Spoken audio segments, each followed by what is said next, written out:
সদ্য ওড়িশার শিমলিপালের জঙ্গলে ফিরেছে বাঘিনী জিনাত। বাংলার বন দপ্তরের দিন কয়েকের চেষ্টায় বাগে আসে শেষ পর্যন্ত বাঘিনী। ধরা পড়ার পর সুস্থ অবস্থায় তাকে ফিরিয়ে দেওয়া হয়েছে ওড়িশায়।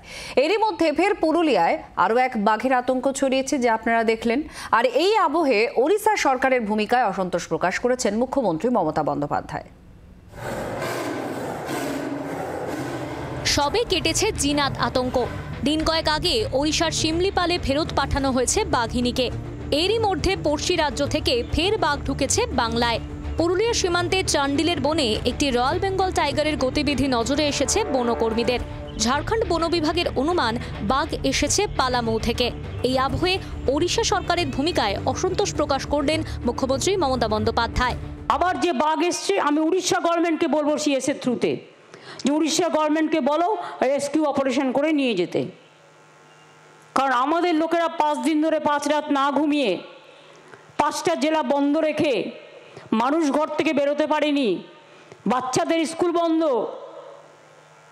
এখন যদি আবার সেই আতঙ্ক হয়, আতঙ্ক আমরা সহ্য করব। আর যেই আমাদের লোকেরা ধরবে, এটা একটা মডেল যে কায়দায় ধরেছে, কোনো রকম তাকে আহত না করে আবার একটা পাঠিয়ে দিয়েছে। এটা আবার কি? ওড়িশার বনকর্মীদের নজরদারি দিয়ে প্রশ্ন তোলেন মুখ্যমন্ত্রী। তার প্রস্তাব, ওড়িশা থেকে বাঘ পাঠানো হলে তা যেন চিরকালের জন্য পাঠিয়ে দেওয়া হয়।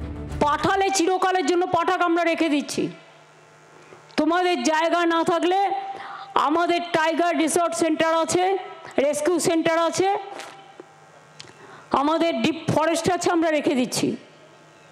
তোমাদের নিজেদের রাখবার জায়গা নেই, তোমরা বাঘটাকে নিয়ে গিয়ে জলের মধ্যে ছেড়ে দিলে। তো জল ফেরোতে কতক্ষণ? আবার একটা চলে এসছে। এটা কি হচ্ছে? আমি উড়িষ্যা গভর্নমেন্টকে দোষারোপ না করে অনুরোধ করব, please send your forest team and rescue your tiger. অন্যদিকে দক্ষিণ 24 পরগনার কুলতলির মইপিঠেও বাঘের ভয়। সোমবার বৈকুণ্ঠপুর পঞ্চায়েতের শ্রীকান্তপল্লী সংলগ্ন জঙ্গলে বাঘের পায়ের ছাপ দেখতে পান এক মৎস্যজীবী। এরপরই আতঙ্ক ছড়ায় গ্রামে। থানা ও বন দফতরে খবর দেওয়া হয়েছে। ব্যুরো রিপোর্ট, জি 24 ঘন্টা। বাংলার আওয়াজ, বাঙালির আবেগ, জি 24 ঘন্টা।